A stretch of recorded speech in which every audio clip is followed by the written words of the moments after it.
Pozor, pozor, dobra novica. Film Džen 4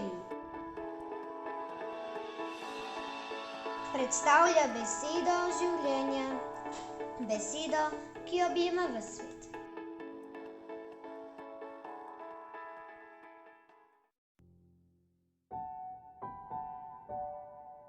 Po dolgem potovanju so modri z vzhoda, katere je vodila zelo svetla zvezda, prispeli v Jeruzalem.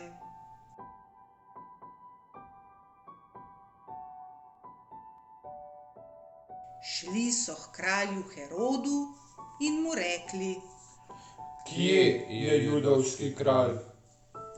Herod je odgovoril: Zakaj me to sprašujete? Videli smo njegovo zvezdo in smo se mu prišli pokloniti. Herod se je prestrašil zaradi tega novega kralja. Zbal se je, da bo izgubil kraljevsko mesto in krono. Rekel jim je, naj se vrnejo k njemu, ko ga bodo našli, da mu povedo, kje živi. V resnici pa se je odločil, da bo umoril tega novega kralja. Modri so prispeli do hlevčka v Betlehemu, pokleknili so in počastili dete Jezusa. Potem so se vrnili v njihove daljne dežele. Niso šli k kralju Herodu, ker so bili v sanjah opomnjeni, naj ne hodijo k njemu.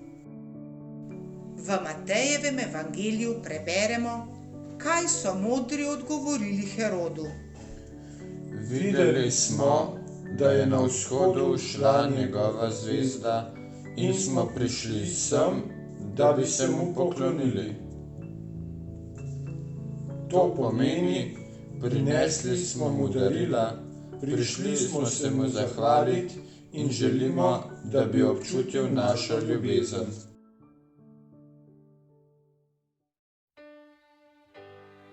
Izkušnja Pavla iz Brazilije. Ko so moji sošolci igrajo, se igra večkrat konča s poškodbami in nato s prepirom. Začel sem jim pripovedovati zgodbe o Jezusu, o 3 kraljih, o betlehemski zvezdi. Če se sedaj kdo pri igri poškoduje, pomisli na Jezusa, ki je trpel. Igra se naprej in se ne prepira s soigralci.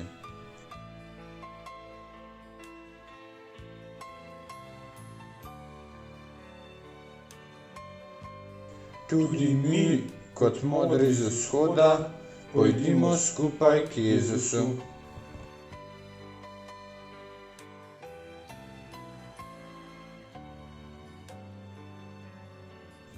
Adijo, Džen 4.